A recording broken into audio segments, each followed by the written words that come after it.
The sun shines bright in the old Kentucky home. 'Tis summer, the darkies are gay. The corn tops ripe and the meadows in the bloom, while the birds make music all the day.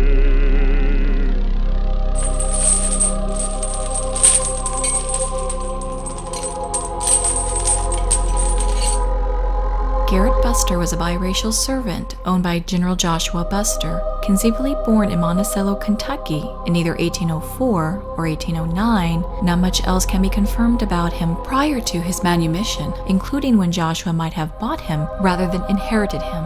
Garret's story revealed his tenacity and risk-taking ventures as noteworthy and exceptional. Therefore, what makes his story and the story of his family empowering is the fact that his grandson, Greene Berry Buster, wrote a book about him. The novel, which was published in 1954, was symbolically entitled Brighter Sun, an historical account of the struggles of a man to free himself and his family from human bondage. It is a mixture of fact and fiction about Garret's life and the lives of what enslaved people had to endure for a conservative white audience. As a teacher and historian, Greene was among the few during the 20th century who narrated his family experiences, 22 years before Alex Haley narrated his in Roots. So, what is known about Garret begins with his life under the ownership of Joshua, as already stated. In his mid to late 20s, he fell in love with another racially mixed enslaved servant, Sofia, from a servant house nearby Joshua's home. Sofia belonged to Joshua's son-in-law, James Granville Cecil, when his second oldest daughter, Sarah,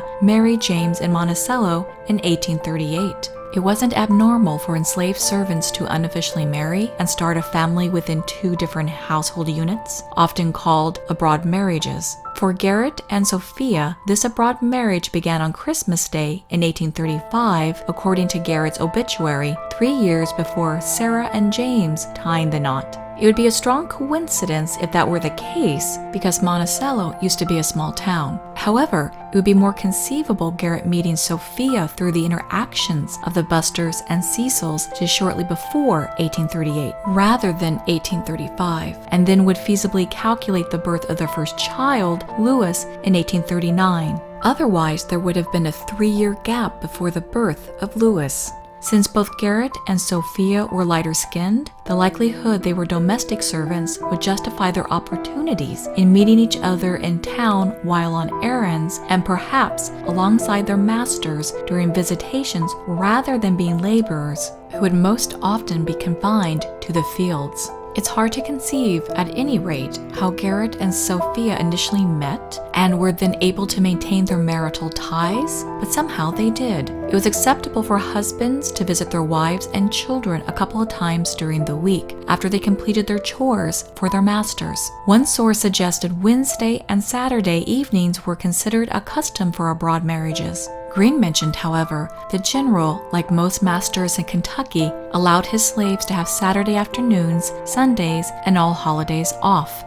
By 1845, Garret would be in a position to purchase his own freedom for a $500 down payment, equivalent to $15,000 by today's standard. This price was considered fair of the time, just 18 years before the cost of enslavement went as high as $1,850 to $3,950 by the time the 1863 Emancipation Proclamation was announced, Kentucky paying for the highest rates in gold for young, healthy individuals. Enslaved people were permitted to earn money outside their expected obligations. Because Garret had been accumulating money as a means to buy his freedom, he could have been allowed to hire himself out and pay a fee to Joshua as if paying rent for his services rendered. An unskilled worker could earn $100 a year, whereas a skilled worker could earn as much as $500 a year. But Greene stated the opposite. If he wished, a slave could work for these times, and whatever he earned he was allowed to keep as his own. This arrangement was more popular within towns and cities, away from rural areas and large plantations where commerce was more available. By the time Garret could start paying for his freedom, Joshua trusted him enough to agree to an installment plan. In Garret's freedom papers, Joshua's need to include why he was allowing Garret to purchase his freedom as a kind and benevolent feeling with a strong sentiment to which his intention and wish, and declare it as the intention that Garret should enjoy his perfect freedom as if he had been born free, implying there were no conditions for earning his freedom, truly indicates a sincere affection in spite of the circumstances. Many manumission documents were not sentimental. It brings to the forefront of the tangled relationships between master and slave. The sentiment may have been reciprocated because Garret had named his last child Milton after one of Joshua's sons, who also became a senator the same year when Garret's son was born in 1861. In fact, Milton Pope Buster, Joshua's son, signed as a witness to Garret's will, showing a close relationship between the two families. Regardless of this emotional connection, do not be confused with the belief that although Joshua may have considered Garret human and respected him very much, he most certainly could have not considered him as an equal, as the belief was unfortunately felt all over the country. In Brighter's Son, Greene honestly confessed, With most whites, almost universally, they consider the Negro beneath themselves in culture, refinement, and even potentialities. So Garret somehow earned a living as a laborer about the town, although it's uncertain whether he was skilled or unskilled, perhaps even at a tannery place, which would become useful in his future. 3 children later, James Cecil took Garret's family away to Boyle County, Kentucky, just on the outskirts of Danville in 1848. The reason James wanted to move was to invest in raising champion race horses and needed the space for such an endeavor. Thus, returning near to his childhood home, Garret followed his family without flinching and moved directly to Danville, ironically in the same town in which Joshua marched through during the War of 1812. There, he made a living in the tannery business to the point of owning it. The 1850 census, which recorded him as Garret Buster, concurred with Greene's narrative that he briefly lived in El Dorado, California, in a mining town, with high hopes of striking it rich as a means to purchase the rest of his family. This desperate attempt may have been inspired by not doing as well with the tannery business as he had hoped, and also growing impatient, wanting to unite his family all at once. Not only was he not successful in California, as most miners were not, but apparently he gambled most of his earnings away in the process. 2 years later, he returned to Kentucky and reopened his tannery business to pursue his ambitions. Keep in mind he spent at least a year of his life traveling all the way westward and back.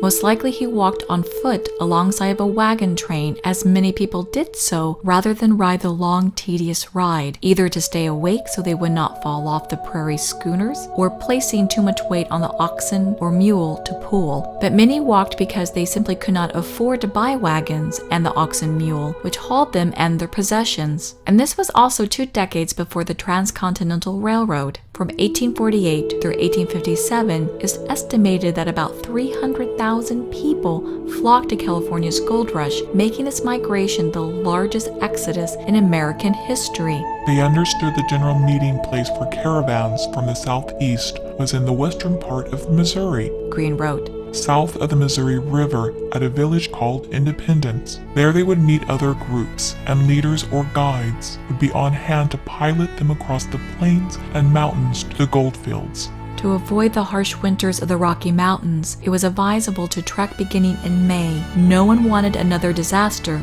like the Donner Party. After struggling for another 3 years since returning to Boyle County, he finally was allowed to purchase his wife, Sofia, and 2 younger children, Nancy and Clark, who were still in their infancy by 1853. A couple of years later, he purchased his other 2 elder children, Greene Sr. and Sarah, for a total of $2,000, which would be an estimate of $54,000 by today's standard. The 1860 census listed him as still living in Kentucky before moving to Ohio by 1862. He could not, however, afford his first-born son, Lewis, and Lewis could not afford to wait much longer, therefore running away that same year when the family moved to Ohio. Not being able to buy his remaining son still in bondage bothered Garret for the rest of his life. That kind of haunting impression of not being able to fulfill your parental duties during the era of slavery can only be outlined in our consciousness. Now, because Garret was biracial, the question has to be asked: who was Garret's biological father? Unfortunately, this is difficult to answer, and often answers are lost in the highly dysfunctional relationships between people intertwined in an inhumane system. Rape, forced coercion, imitating rape, sexual abuse, even among white women who took advantage of their social status, preying upon enslaved men, although more in the minority than white men taking advantages of their enslaved servants by far, brought out the worst in people. Garret, without a doubt, was a consequence of that violation on some level. Even if masters were more on the reasonably kind spectrum, the fact that they had absolute power over people, a loving relationship, could never be honest and without harvesting some form of racist beliefs. The importance of Greene writing a book about his grandfather's life served a dual purpose. 1, to honor his grandfather, and 2, to teach a lesson about American slavery. Brighter Sun has a double-edged meaning. First is the reference to the famous Kentuckian song, Old Kentucky Home, written by Scotch-Irish composer Stephen Collins Foster, with a typical nostalgia of plantation melodies of the Old South, to which a line reads, "The sun shines bright in the old Kentucky home." This, quite literally, is pointing out his grandfather's birthplace during a time when plantations were at their pinnacle domination. The second meaning refers to a symbolic connection to hope. Greene stated, His days in Kentucky had not been happy. Seldom had the sun shone bright for him, and he felt, no doubt, that somewhere beyond his Kentucky home there were brighter days in store for him and his family.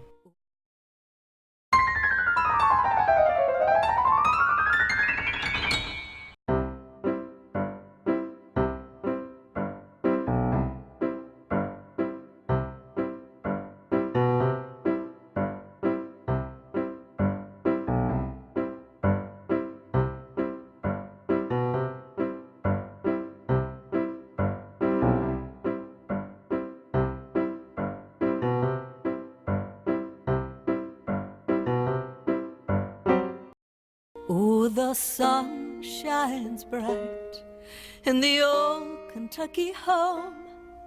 'Tis summer, the darkies are gay. The corn top's ripe and the meadows in the bloom, while the birds make music all the day.